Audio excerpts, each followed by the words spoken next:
Hi and welcome to the Christmas edition of How To with me, Jim Green.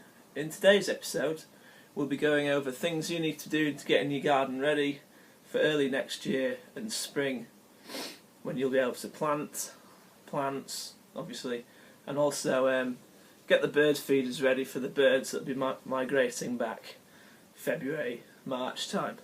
Okay, without further ado, let's begin.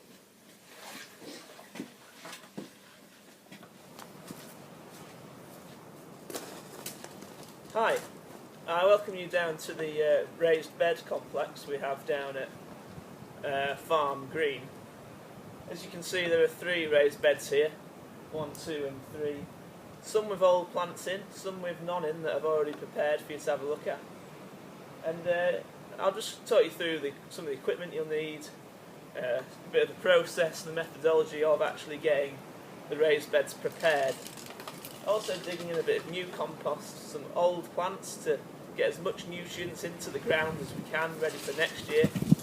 So, let's do it. This here is your typical garden fork. This will be the main tool that you'll be needing to clear out the raised beds, as it's the biggest.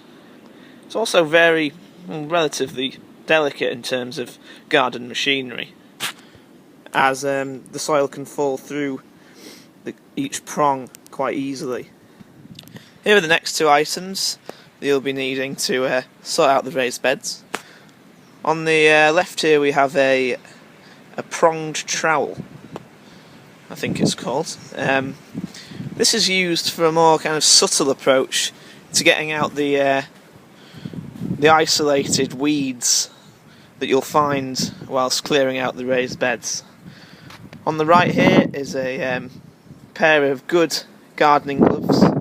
I'd advise getting a left and a right hand glove, as it makes it a lot more easier rather than just 2 left hands that we've got here, but that's another story. So let's begin with the job in hand. So in this raised bed we have some leeks at the bottom there.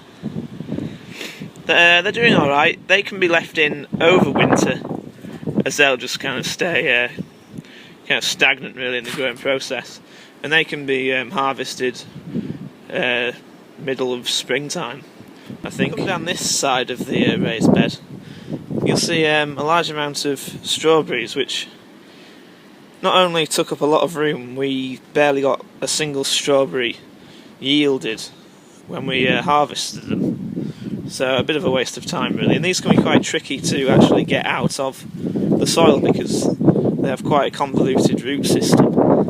But I'll do my best to try and explain how, and demonstrate also how to get them out, so let's do that.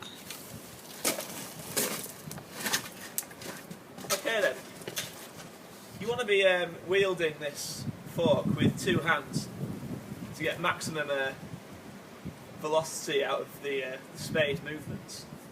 So you go in low, you pull up, getting up as much of the main root systems as possible. You see these areas here where you have lots of stems going into one root system.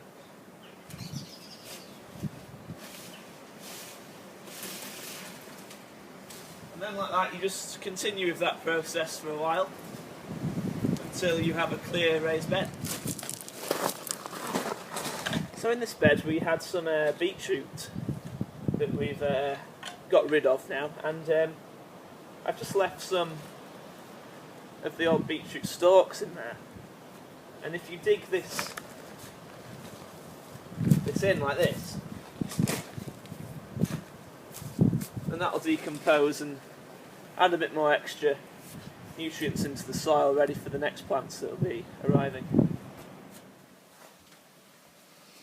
Hi, you join me in the kitchen, and here I've just got a small selection of the things that I dug up that were remaining in the raised beds before I started working on them. So you can see we have some small cabbages, some carrots and some spring onions, and these can be still used, for example in soups, to just pad them out. And I'm just really kind of reinforcing the fact that these all can still be used in meals and such, so it's very good that you don't waste them and you do eat them, because they are good to eat. Okay, so hopefully that's given you a nice basic introduction into how to prepare your raised beds for next year. So next up we'll be concentrating on bird feeders, the correct seed you'll need for the types of birds, and also what feeders to use so your birds can get the seed out more easily. Here we have just an example of the kind of bird feeders we have that are spread across the land here at Farm Green, and we have a selection of plastic ones and wooden and metal ones. I advise the plastic ones as they are a bit more substantial. As you can see on the right, the metal meshing has been kind of severely beaten up by the ravenous birds. Okay, so to fill them up,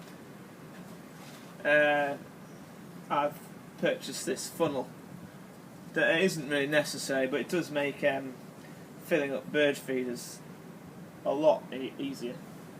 So we've just got your standard 5k bag of premium bird food, which comes in at around £3.80 per 5 kilos. So in here you get a kind of a mix of, let's show you, kind of sunflower seeds, various types of grain, bits of poppy seed, maybe even some kind of nut in there. It's quite nice, really. Good for the birds anyway. So get it up, pour it in, and that should just fall into there. Has this little button on it on the side. Fills up that. It does usually equate to that full fills that up. These small ones, it's just half as much, and that fills those small ones up. So yeah, we've just hung them up here on this specific bird feeder hanger. Has a little tray on it that you can put other bits of seed in, bread, whatnot. This makes it easy for the birds to come, and if it's near a window, which this one is, there's a good view as well when the birds come up. So yeah. So hopefully with all that concluded, you should be ready to start work on your gardens and get ready for the new year. Have a good Christmas, and I'll see you in the near future.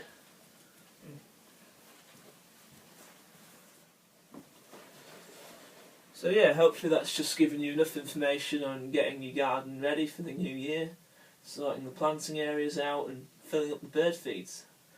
I hope this has been of use, and I'll see you for another episode in the new year. Merry Christmas.